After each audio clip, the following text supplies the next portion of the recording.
বন্ধুরা, আমরা প্রত্যেকটা মহিলারাই কিন্তু সাংসারিক কাজকর্ম নিয়ে সারাটা দিনই ব্যস্ত থাকি।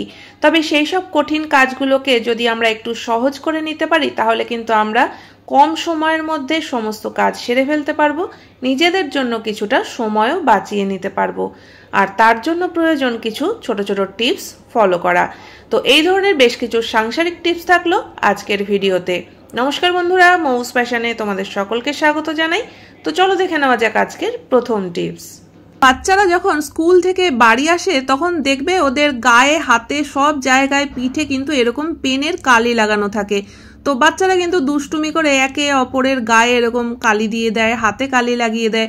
আর এই পেনের কালিগুলো কিন্তু ওঠানো খুবই কষ্টকর ব্যাপার হয়ে যায়, কারণ দেখবে যে এগুলো কিন্তু সহজে উঠতেও চায় না।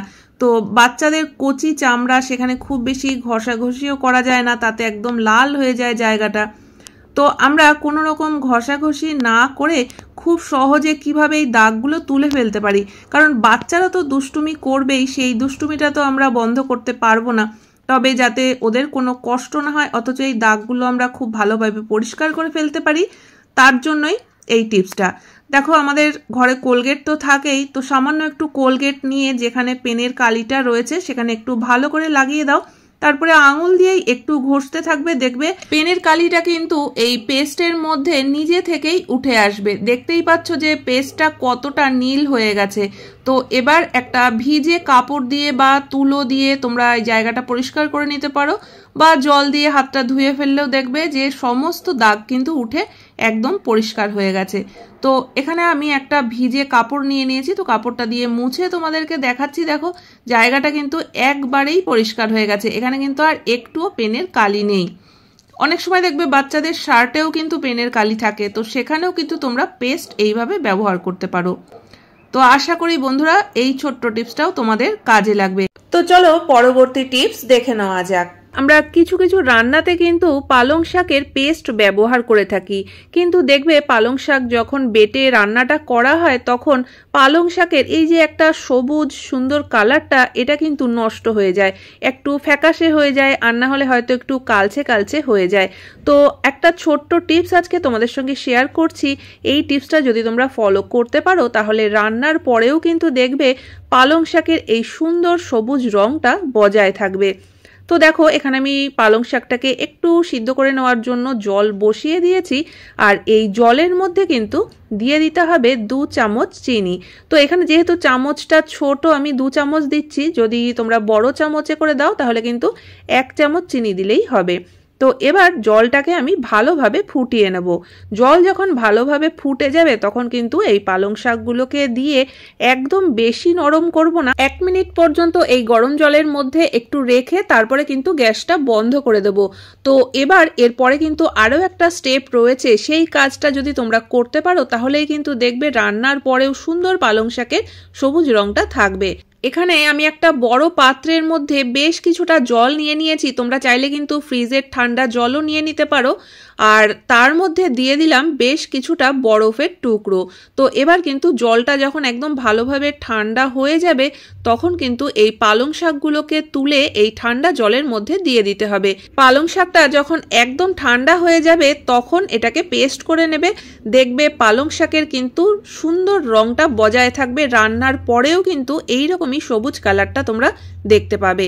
তো আশা করি বন্ধুরা এই টিপসটা তোমাদের অবশ্যই কাজে লাগবে। তো পরবর্তী টিপসে চলে যাচ্ছি। আজকাল কিন্তু বেশিরভাগ সবারই প্রায় প্রত্যেক দিনই কিছু না কিছু মেডিসিন খেতেই হয়। তো তার মধ্যে এই লিকুইড মেডিসিনও কিন্তু দুটো একটা থাকে। তো সমস্যা হয়ে যায় যখন আমরা বাড়ির বাইরে কোথাও যাই কয়েকদিনের জন্য, আর সাথে করে এই মেডিসিনগুলো নিয়ে যেতে হয়। তো যেগুলো ট্যাবলেট বা ক্যাপসুল, সেগুলো নিয়ে তো কোনো সমস্যাই হয় না, কিন্তু এই যে লিকুইড মেডিসিনগুলো রয়েছে এগুলো কিন্তু ব্যাগে করে নিয়ে যাওয়ার সময় বেশিরভাগ ক্ষেত্রেই দেখা যায় যে মেডিসিনগুলো ব্যাগের মধ্যে পড়ে নষ্ট হয়। তো ব্যাগটাও নোংরা হয়, মেডিসিনটাও কিন্তু নষ্ট হয়ে যায়। তো যখনই আমরা কোথাও যাব আর সাথে করে এই লিকুইড মেডিসিন নিয়ে যেতে হবে, সেই সময় কিন্তু তোমরা এই কাজটা করতে পারো। তো দেখো, এখানে আমি একটা বেলুন নিয়ে নিয়েছি। এটা শুধু মেডিসিনের ক্ষেত্রে না, যে কোনো লিকুইড কোনো কিছু যদি ব্যাগে করে নিয়ে যেতে হয় তখন কিন্তু তোমরা এই টিপসটা ফলো করতে পারবে। তো দেখো, বেলুনটাকে আমি একদম গুটিয়ে ছোট করে নিয়েছি আর তারপরে এটা ক্যাপের উপর থেকে লাগিয়ে দিলাম। তো এটা কিন্তু এখন একদম টাইট হয়ে বসে গেছে, আর কোনোভাবেও কিন্তু মুখটা লুজ হয়ে যাবে না বা মেডিসিন পড়ারও কোনো রকম কোনো সম্ভাবনা নেই।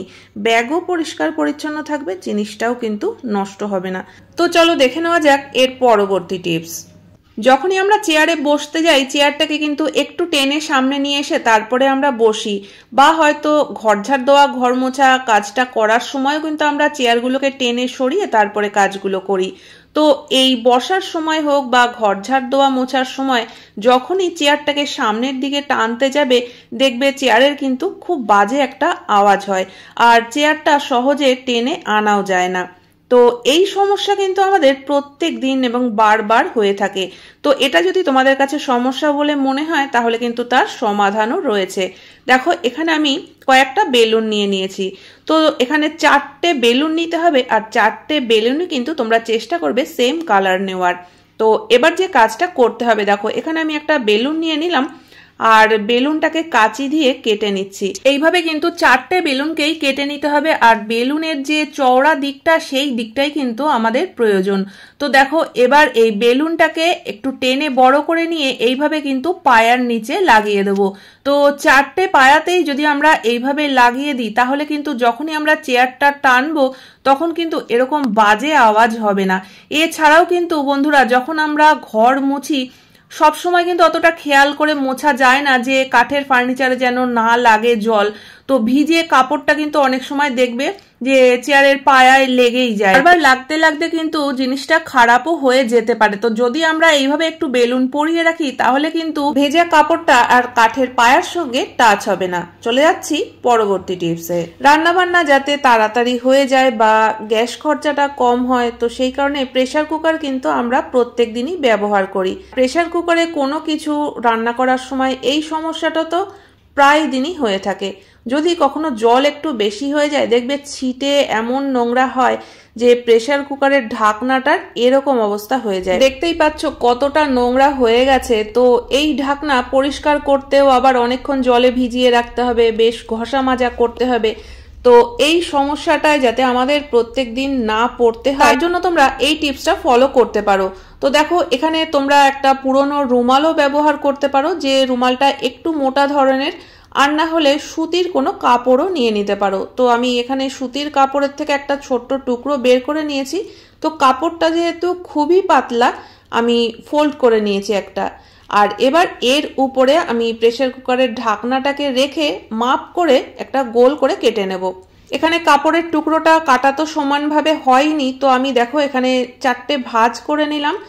আর এবার মাথার দিক থেকে একটা ছোট্ট টুকরো কেটে নেব, আর যে জায়গাটা একদম অসমান হয়েছিল কাঁচি দিয়ে যতটা সম্ভব হয় একটু সমান করে কেটে নিচ্ছি। তো এখানে আমার কাটা হয়ে গেছে, আর চলো এবার দেখাই যে এটাকে আমরা কিভাবে ব্যবহার করব। রান্না করার আগেই কিন্তু এই কাজটা করে নিতে হবে। তো দেখো কাপড়ের টুকরোটা আমি প্রেসার কুকারের ঢাকনাটায় লাগিয়ে দিলাম, উপর থেকে সিটিটাকে লাগিয়ে দিলাম।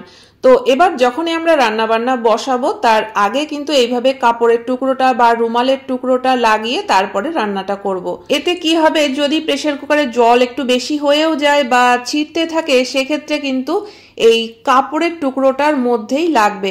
প্রেসার কুকারের ঢাকনা কিন্তু একদম পরিষ্কার থাকবে। রান্না বান্না শেষে তোমরা এই কাপড়ের টুকরোটাকে বের করে নিয়ে একটু ধুয়ে দিলেই কিন্তু আবার পরবর্তী সময় তোমরা এই কাপড়টাই ব্যবহার করতে পারবে। তো আশা করি বন্ধুরা আজকের প্রত্যেকটা টিপসই তোমাদের কাজে লাগবে। কোন টিপসটা সব থেকে বেশি ভালো লেগেছে অবশ্যই কমেন্ট করে জানিও। ভালো লাগলে চ্যানেলটিকে সাবস্ক্রাইব করে পাশে থাকা বেল আইকনটা অবশ্যই প্রেস করে দিও। তাহলে আজকের মতো ভিডিও এখানেই শেষ করছি। দেখা হচ্ছে আবার নতুন ভিডিওতে। পুরো ভিডিও দেখার জন্য সকলকে অসংখ্য ধন্যবাদ।